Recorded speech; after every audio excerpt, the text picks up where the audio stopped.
Hey guys, and welcome back to my channel. Today I want to show you how to draft a Victorian corset. I just want you to know that a Victorian corset is not very complicated to sew. It's basically kind of like drafting a bustier, except that you're going to take in your shoulder dart, and then there's going to be a lot of divisions, like you're going to cut the patterns into different pieces. So I just want you guys to be rest assured that you are going to understand how to draft a Victorian corset pattern after you're done watching this video. So the first thing I'm going to do is take all of my measurements. I already took my bust points, my under busts, my half length, and my blouse length measurements. After I've done that, I'm going to take in my neck, which is 3 by 3 for the front, and then mark that out. Next thing I'm going to do is take my shoulder measurement. My shoulder measurement is 15, so I'm going to use 7.5 and then take my shoulder slope. I always use 1 inch for my shoulder slope, so I'm going to mark that out. After marking that out, then I will determine my armhole measurement. My armhole measurement is 35 divided by 6 plus 1.5, which gives me 7.5 as my armhole. So I'm going to mark that and then also draw a straight line from that point.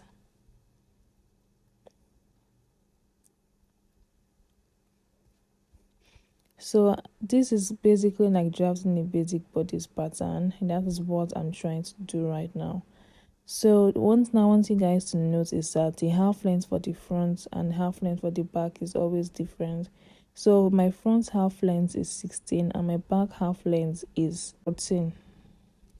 I just want you guys to keep that in mind, and we're going to use that information later.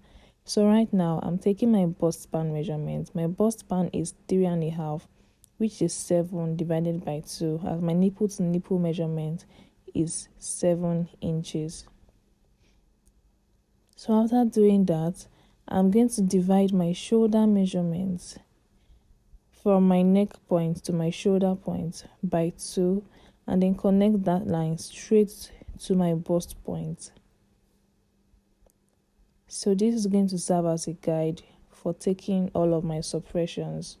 Now that all of this line is established, what we need to do now is draw our armhole curve, although this won't really be necessary later since it is a Victorian corset without yoke. So to determine the point where I'm going to go in by 1/2 inch, I'm going to divide my armhole measurements by 2, and then from that point go in by 1/2 inch and then draw my curve. After doing that, next thing I want to do is take in my dart measurement, and for this I'm using 0.75 inches on both sides. So I already marked 1 inch above the blouse length, and that is the point where the darts will stop, or below the half length, and then we're going to stop directly at the bust point. And after I've done that, I'm just going to go ahead and take my normal body measurements. Don't forget to replace the dart intake at the half length. The main suppression now is going to be at the under bust. To get the suppression for the under bust, you want to know your under bust roundness.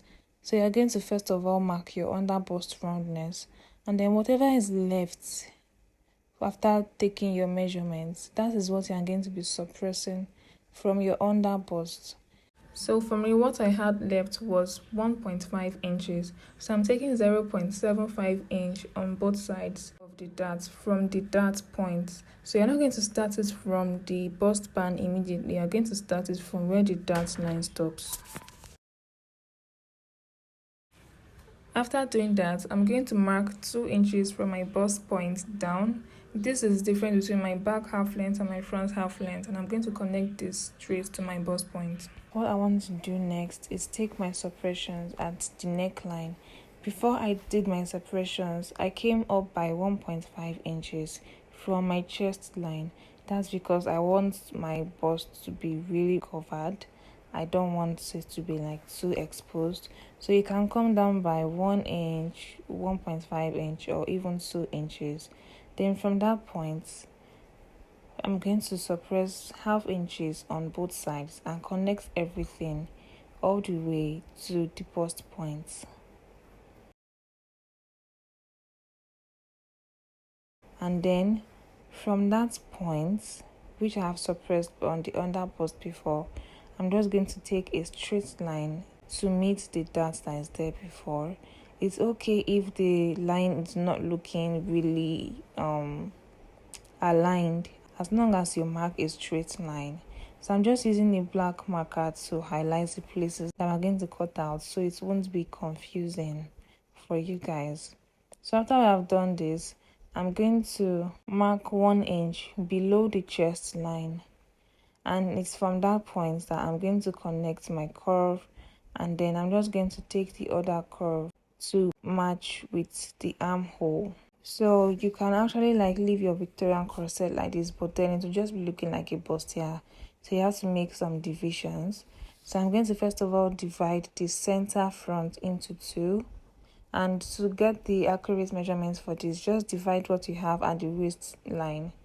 I'm still going to divide the other side of the corset, but I'm going to do that after taking in the darts at the bust point. So for this, after marking out that line, we're going to go out by 0.25 inches on both sides and connect this all the way to the hemline and then to the neckline of the blouse. So the reason why I'm doing this is because I want to take some inches off of my waist. So when I remove 0.25 inches on two sides, that is half of an inch that I've taken on half of my front side. And then when I take another half of an inch on the other side, that equals to 1 inch. And then when I draft the pattern in full for the front, you'll notice that I've taken away 2 inches from my waist already. And then for the back, I'm also going to take in 1 inch for half of the side, which is going to equal to 2 inches when I cut on my fabric. So as you guys can see, I've cut everything out.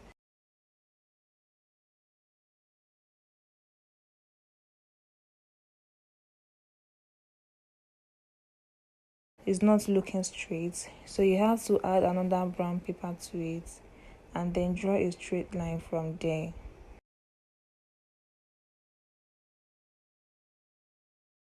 After I've done that, I can now proceed to draw another line for my Victorian corset.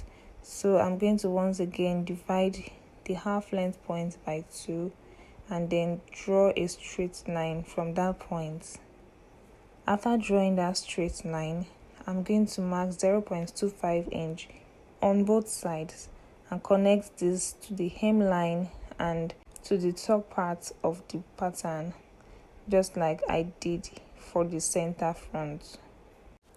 After doing that, you have to make sure that you label all of your pattern so that you won't misplace anything, and you arrange everything accordingly. So just make sure that you label everything, and preferably with numbers or alphabets, so you know how many pattern paper that you have. So after doing this, you notice that I did not include any sewing allowance or at all, and that is because I'm going to include the sewing allowance when I'm cutting on my fabric. You guys can see that it's not even that complicated at all. It's actually a very simple process. It might just not appear simple if you are doing it for the first time, but after attempting to sew it for the first time, you'll notice that it's not really complicated.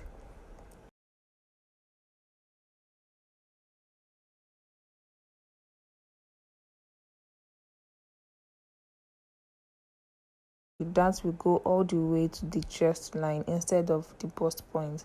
So I still took in half of an inch on both sides. So that is what I'm going to be using for my darts.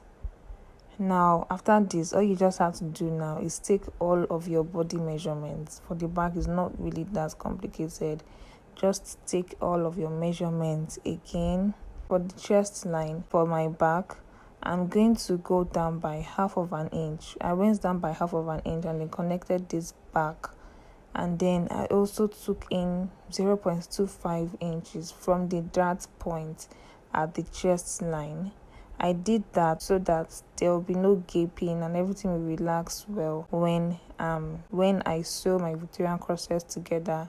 So after doing that, I'm now going to draw the last line for my Victorian corset, which is at the back.